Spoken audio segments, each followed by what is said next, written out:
Bienvenidos a La Manzana Escéptica, un programa promovido por la Sociedad Secular y Humanista del Perú que busca popularizar la ciencia, sus teorías y contenidos en un lenguaje que esté al alcance de todos.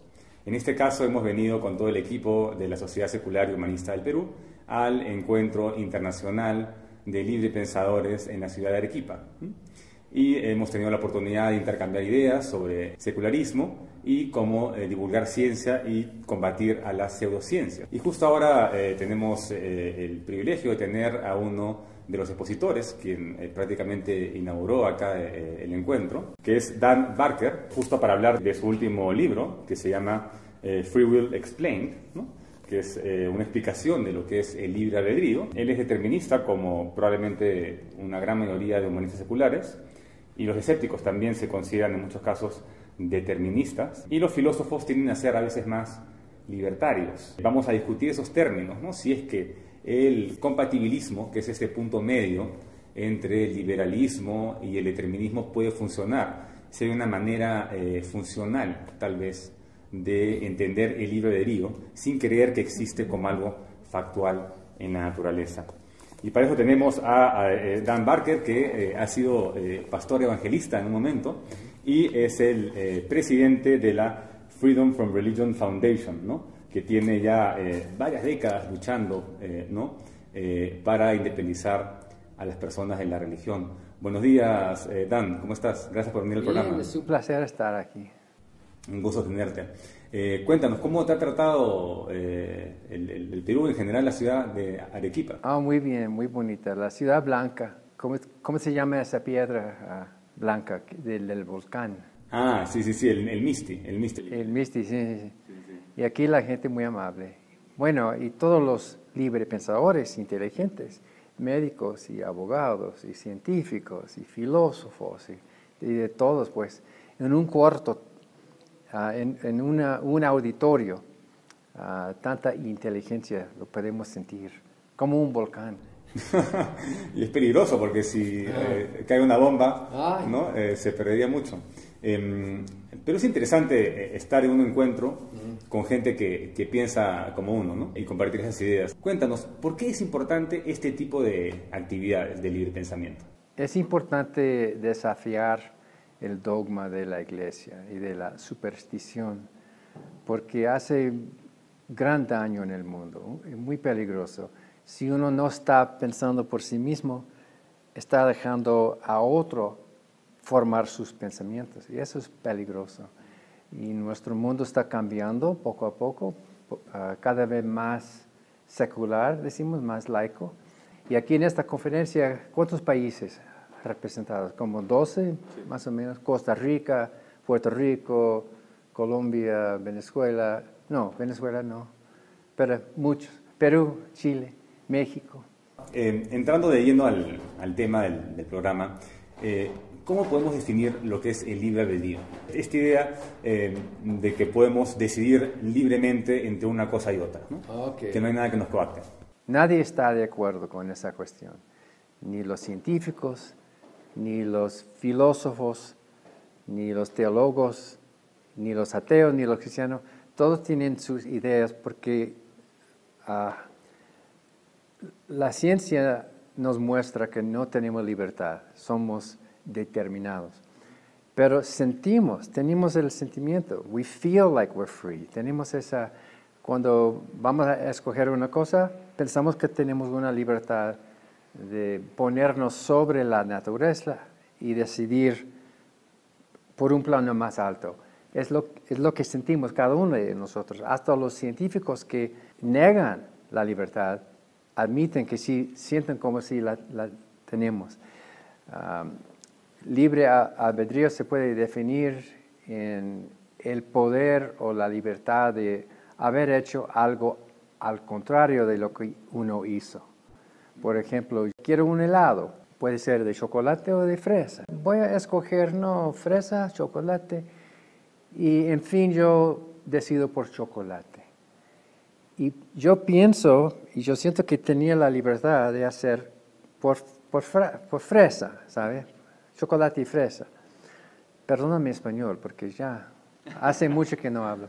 Claro, tenemos la sensación de que podemos elegir libremente, Pero en el fondo, el elegir chocolate o fresa depende de una serie de consecuencias, ¿no? Sí, sí. Porque en la definición tradicional, no sé si estás de acuerdo, o la visión, digamos, más amplia es que somos libres de elegir una cosa u otra sin influencia de la genética, sin influencia de nuestras experiencias pasadas, o sea, sin ningún tipo de influencia. Es una decisión que no tiene en sí mismo ningún tipo de explicación. No es una cadena de causa y efecto, es red grande de muchos que nos están influenciando. ¿No viola el principio de causalidad creer en el libre albedrío?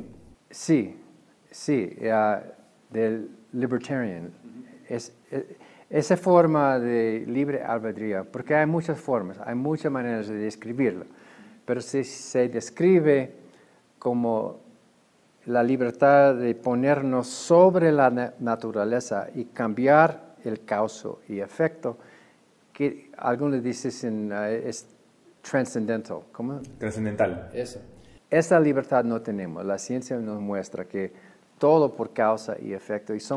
Y nuestra mente somos parte del mundo natural y está funcionando según las leyes naturales y no las podemos cambiar. Así es que tenemos que concluir que nadie tiene libertad. Y en las tradiciones religiosas todavía hay debate. Martin Luther dijo que no tenemos, pero otros, Thomas Aquinas, dijo que sí tenemos esa libertad. En la religión, esa libertad se describe como una alma, un espíritu que está sobre la naturaleza. Y si uno es creyente, siente que tiene su espíritu que está más alto, más trascendental del mundo. Nosotros los ateos no estamos de acuerdo. Algunos creen que hay una libertad natural, no sobrenatural, pero algunos filósofos creen que sí tenemos esa libertad, pero no es espiritual. Otros dicen que no, puro deterministas. ¿Así se dice? Los deterministas y los libertarios. Sí. ¿No? Y en medio hay, casi todos los filósofos están en medio. O sea, son compatibilistas. Igual, dicen que podemos decir los dos a la vez. Lo que yo traigo a la discusión es una manera de pensar diferente. Michael Shermer, quien escribió el prefacio de mi libro, dice que Dan Barker no ha resuelto el problema, ha eliminado el problema. Y mi libro dice que no hay problema en primer lugar, porque no son dos lados como un juego de tug of war. No son dos lados, son dos dimensiones. Y mi libro hace analogía, ¿se dice? Analogy. ¿Analogía? De la melodía, que es horizontal, y la armonía, que es vertical. Y las dos juntos forman la música. Si uno es determinista, está pensando como la melodía, esta nota, esta nota, esta nota, en causa y efecto. Claro. Pero si uno puede pensar con armonía así vertical, entonces es otra cosa completamente. Y yo digo que el libre albedrío no es una verdad científica, es una verdad social. Las verdades científicas son como la melodía de la vida. Aquí esto, este efecto, esto, aquí las leyes. Pero somos seres sociales. Y eso quiere decir que hay otra dimensión en nuestras vidas, porque no soy solamente yo, una persona, pero somos un grupo. ¿Pero tú eres compatibilista como Dennett o te defines como determinista como Bueno, Sam Harris? yo no soy ni... Porque si no uno, quieres encasillarte. Si uno se llama contabilista, está admitiendo que hay una pelea entre este lado y el otro, que hay un medio, hay un lugar en medio. Pero si no es así, la palabra contabilidad no significa nada. Es como decir, ¿estás oyendo la melodía o la armonía? Claro. ¿Cuál? estás en medio de los dos. Lo que yo entiendo de lo que pude revisar, porque recién ayer pude comprar tu libro, me da la impresión que es como una metáfora, ¿no? Crees en la ciencia, la realidad es causa y efecto, pero hay un nivel metafórico, casi de interpretación, ¿no? Sí. Que hablas del concepto de free will armónico. Una cosa es la melodía, la música que se puede analizar matemáticamente, y otra cosa es la interpretación o lo que puedas, o los sentimientos, o ¿no? Que es algo que no te dicen las matemáticas de la música. Una molécula de agua no está mojada. Una molécula no está, pero el grupo, el agua, el grupo tiene humedad. Sí, en el grupo existe algo que no existe en el individuo. Y con una piedrita de arena, por ejemplo, es hard, ¿verdad? No es suave, pero arena en total, uno puede caminar sobre la arena descalza. Es más que la suma de sus partes, ¿no? Sí, algo más. El bosque no es el árbol, o no es la suma de los árboles, ¿no? Entonces, la sociedad introduce unas cosas que no existen en el individuo. Y necesitamos el concepto del libre albedrío, aunque es una ilusión. No la tenemos, pero la necesitamos para resolver el problema de la moral en la vida. ¿No puede haber una moral determinista? Sí, y la moral es determinista, pero hablando en las cortes, hablando en la sociedad, tratamos el uno al otro como si tuviera esa libertad. Aunque no la tiene, hablamos que si la tuviera. Por ejemplo, esta mañana yo subí al piso, al techo de mi hotel para mirar la subida del sol. Nadie va a corregirme, decir la subida del sol, pero el sol no está subiendo. Claro. Nosotros estamos subiendo de la sombra de la noche hasta la luz.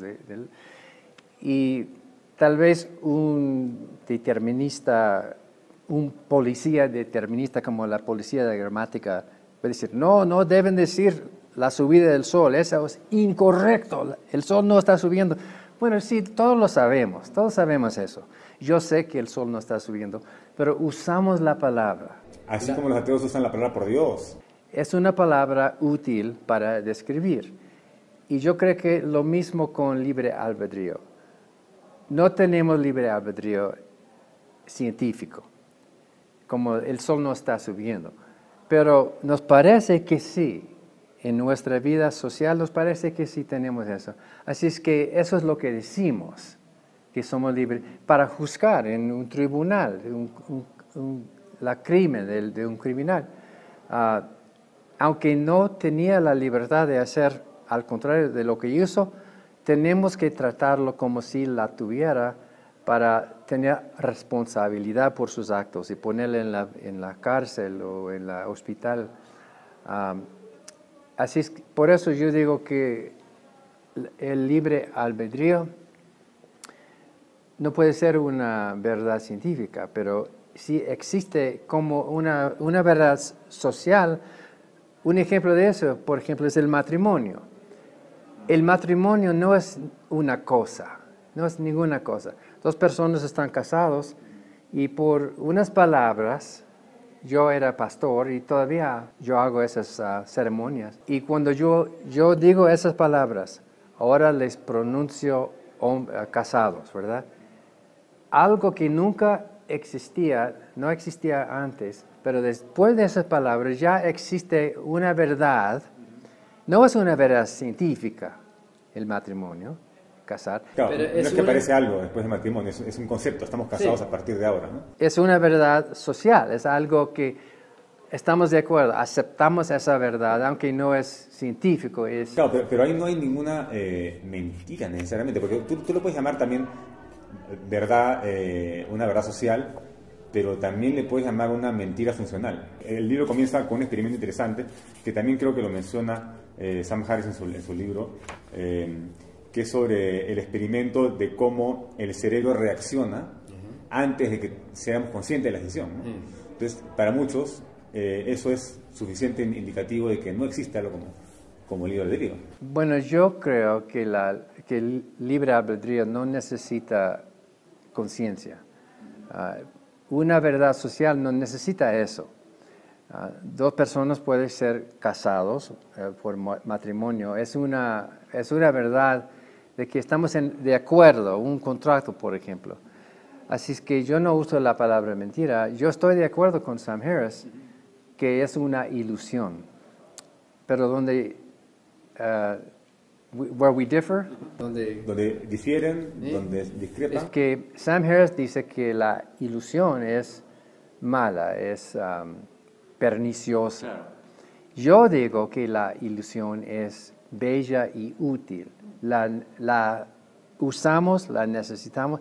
Podemos admitir que no lo tenemos, pero vamos a vivir nuestras vidas, si como fuera la verdad. Y así lo hacemos en todas nuestras vidas. Otro ejemplo de una ilusión es la visión estérea, se dice. En estéreo, sí. Esa visión por los dos ojos es una ilusión. Los dos ojos están mirando dos cosas distintas, pero la mente une las dos y tenemos la ilusión de depth perception, la percepción de profundidad, ¿no? Eso, sí.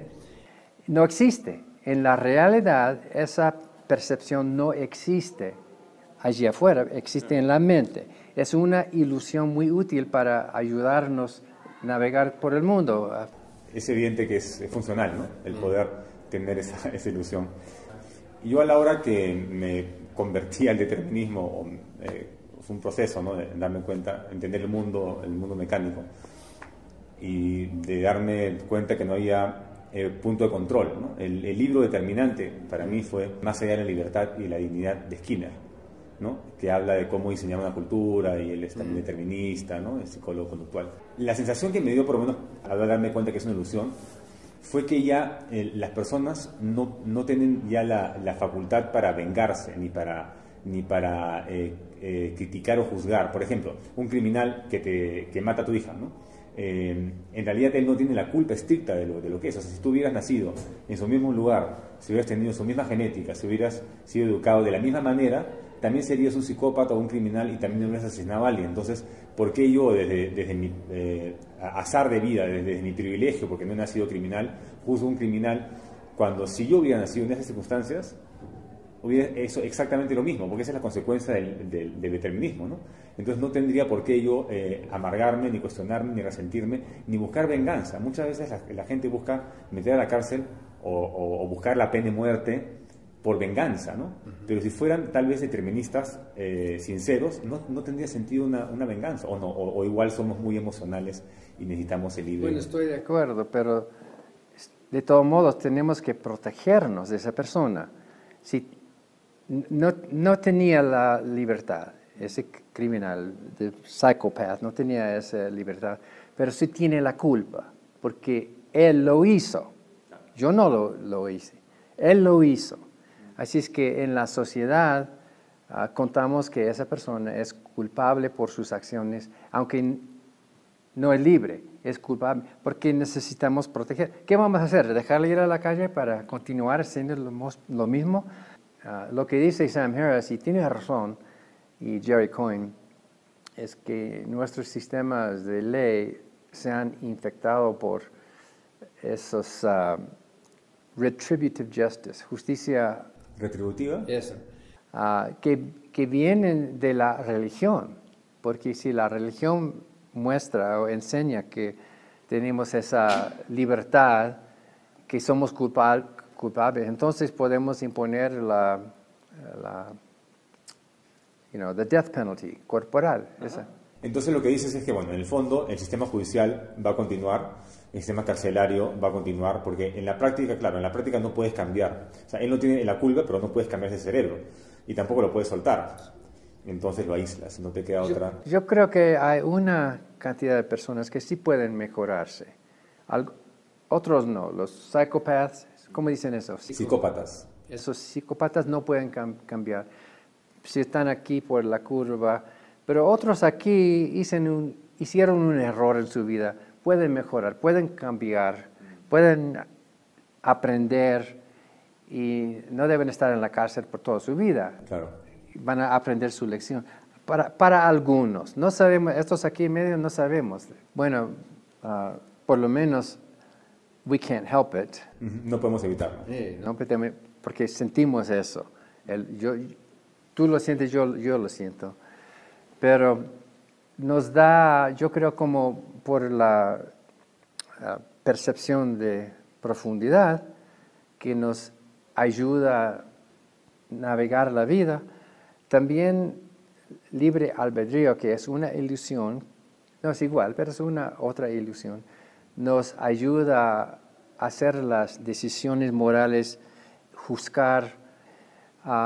Y otra cuestión, ¿tiene Dios libertad? Si hay un Dios, para tener el sentido del libre albedrío, de libertad, uno no puede saber el futuro. Si sabes el futuro, sabes lo que vas a escoger por las leyes de la naturaleza, ¿verdad? Ya sabe. Pero si no sabe el futuro, puede imaginar fresa y chocolate antes. Pero si existe un Dios que lo sabe todo, no existe libre albedrío. Porque ya sabe, no tiene opciones, ¿verdad? No tiene la libertad de decir, oh, yo quiero esto. Ya sabe lo que va a hacer, así es que no tiene esa libertad. Quiere decir que no es persona, porque no puede hacer decisiones. Él es más determinista que los científicos, si existe. Claro, no hay compatibilidad dentro de omnipotencia y libre albedrío. Pero normalmente se dice que una de las justificaciones de la religión y una de las justificaciones del mal y el pecado es el libre albedrío, ¿no? O sea, Dios quiere libre albedrío, pero es un arma de doble filo, ¿no? O sea, tú puedes elegir por el bien o por el mal. Y si te pasan cosas malas es porque has elegido por el mal de alguna manera, ¿no? Entonces, de esa manera se exonera a Dios de las cosas malas que permite que sucedan, ¿no? Es lo que yo predicaba. Otros teólogos no están de acuerdo, pero yo creía que cada persona tenía la libertad de hacer una decisión para Cristo, aceptarlo en su corazón, y si no, ¿por qué murió? ¿Verdad? ¿Por qué murió Cristo? Yo predicaba eso, pero yo creo que ser más científico es más realístico en la vida y aceptar el hecho de que todo está determinado. Y la sensación o la ilusión del libre albedrío nos ayuda a pensar en ese otro nivel social, cómo tratarnos el uno al otro. Tú que lo has vivido en carne propia, ¿qué les dirías a las personas que están ahora, tal vez escuchen el programa y estén dudando sobre cómo cambiar de vida, ¿no? Tú has estado bien metido en la religión y ahora estás haciendo completamente lo contrario, ¿no? Hubo un sentimiento de culpa en algún momento por haber convertido a gente a una doctrina en la que no crees, ¿no? ¿Cómo se dio este cambio? Es esa palabra, libertad. Si no tiene la libertad de pensar sus propios pensamientos, es esclavo. Uno es esclavo, nada más. Dígame, Señor, qué pensar. Y para mí, el tiempo cuando me puse a pensar por mí mismo, entonces me trataba a mí mismo como un experimento científico. Oh, ¿por qué estoy pensando esto? Ese ojo que estaba mirando a todo el mundo, oh, los musulmanes, los judíos, los hindúes, los católicos, y luego ese ojo fue así. Oh, yo también. Estaba predicando contra ellos, pero fue muy difícil hacer eso, abrir la mente, pensar libre, cuestionar todo. Y algunos nunca van a hacer eso, algunos van a morir sin hacer eso. Pero si uno puede levantarse al nivel de pensar por sí mismo y decir que sí o que no, ese es el vivir, yo creo. Qué bien. Pues muchas gracias por venir a la entrevista. Estuvimos hablando con Dan Barker, que les recomiendo su último libro, estoy yo en proceso de leerlo, el libre albedrío explicado, ¿no? Que tiene una postura no determinista, diría yo, pero que también considera al libre albedrío como una creación humana importante y no como algo negativo. Entonces hay algo hermoso también en creer en el libre albedrío. Bueno, esta fue una edición más de La Manzana Escéptica. Estamos acá en el encuentro de librepensadores en Arequipa. Vamos a tener también otras entrevistas. Vamos a ir publicándolas conforme podamos. Así que, bueno, espero que nos sigan. Mi nombre es Víctor García Belaunde y los invito al siguiente programa también. Chao.